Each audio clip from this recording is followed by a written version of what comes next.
All right, so this is going to be a translation and a discussion of Pliny's letter 727, chapters 1 through 2. So let's go ahead and get started.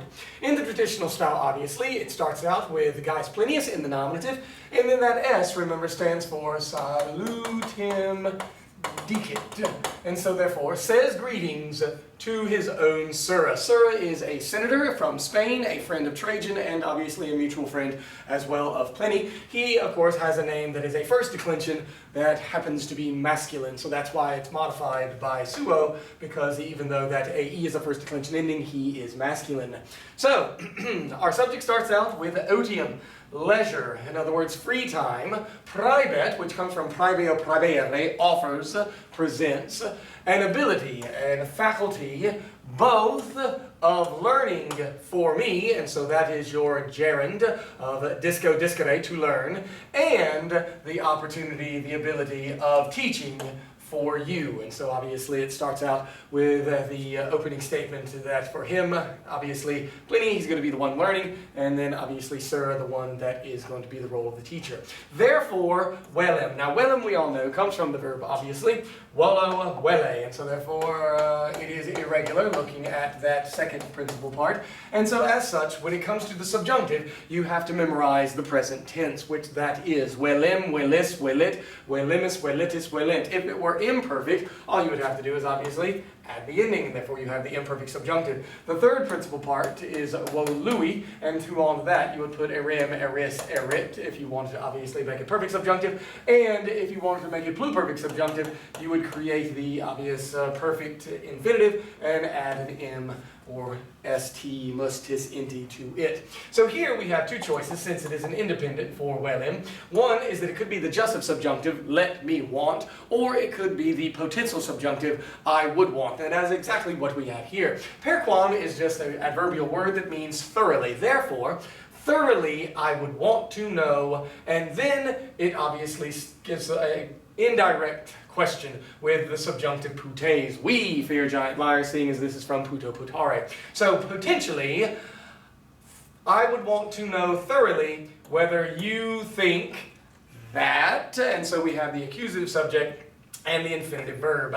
And so for the infinitive verb, there is, because the essay is going to be going on at the same time as the putes. Since putes is a present subjunctive, we're going to make that present as well. Whether there are ghosts, phantasms, and whether they have their own figure. Propriam means one's own, so if they have their own shape, and que, whether they have aliquod, any divine power, any abilities, as it were.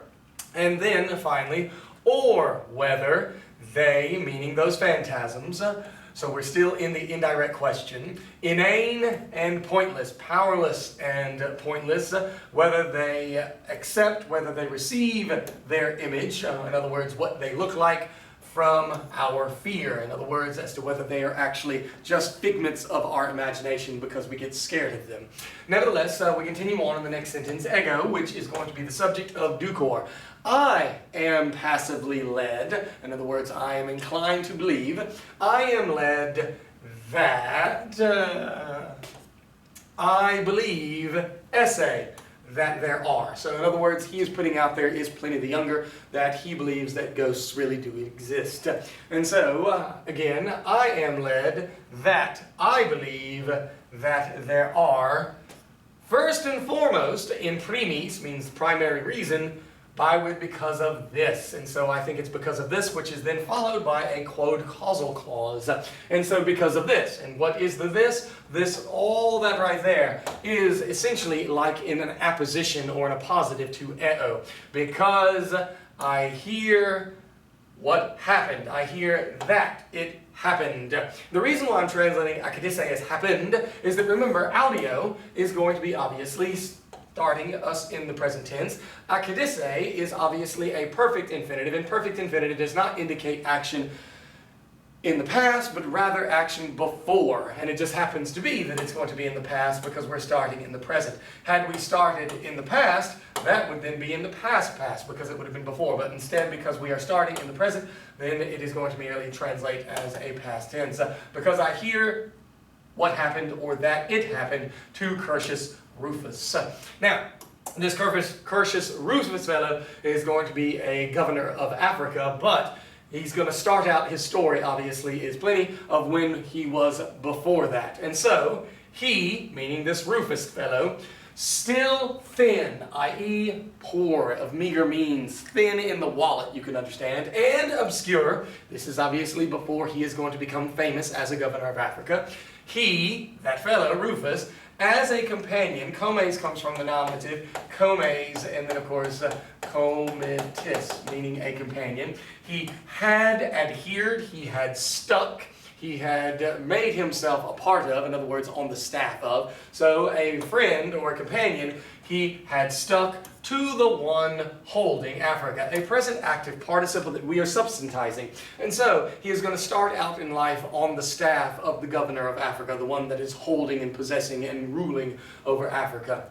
And so, with the day having been declined, in other words, the sun has already reached its zenith and now is on the descent. And so we are talking about, obviously, in the evening, how convenient that ghosts always show up in the evening time. He was walking, spatiabatur, a deponent verb, in a portico. Remember, a portico is going to be a colonnaded covered walkway, like the bus ramp.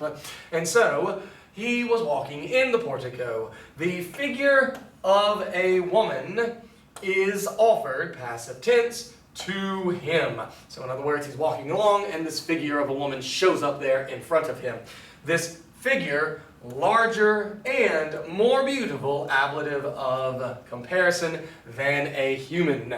To the guy having been frightened, or to the frightened guy, that figure said that she, being Africa, she is the personification of Africa. And so, that ghost said to the one terrified that she, Africa, and then we can imply an essay in here, because we need, obviously, we have an accusative subject, we need the infinitive verb. Now the infinitive verb essay, which we are implying, obviously, is going to be present, therefore, at the same time as the dixit. Since the dixit is starting us off in the past, seeing as it is obviously perfect tense, then we will make the essay not is, but was.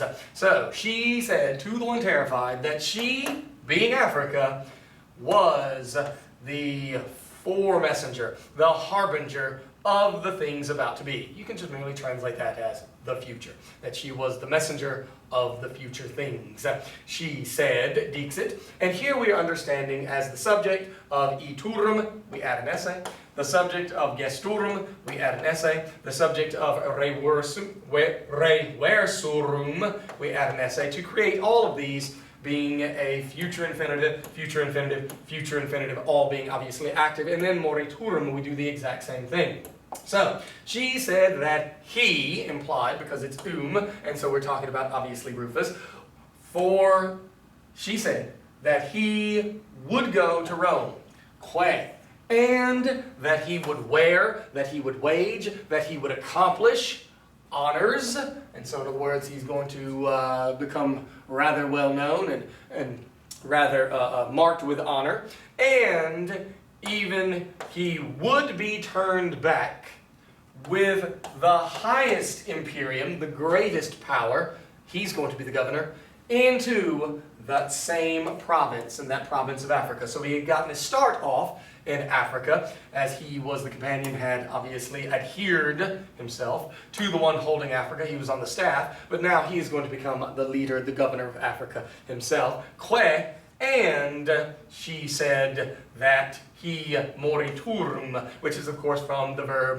morior, mori, mortuus, sum, meaning to die, and that he would die there. And so she is making the prediction back in the days in which he is still poor and unknown, but she is going to make the prediction that obviously he is going to A, return to Rome from Africa, B, while at Rome, gain some sort of notoriety and wealth, and become obviously filled, having gotten all those honors, and that he would be turned back, he would be returned into that same province, and that obviously he would die there. So, good luck studying. That is for the first two chapters. The next two chapters are to follow.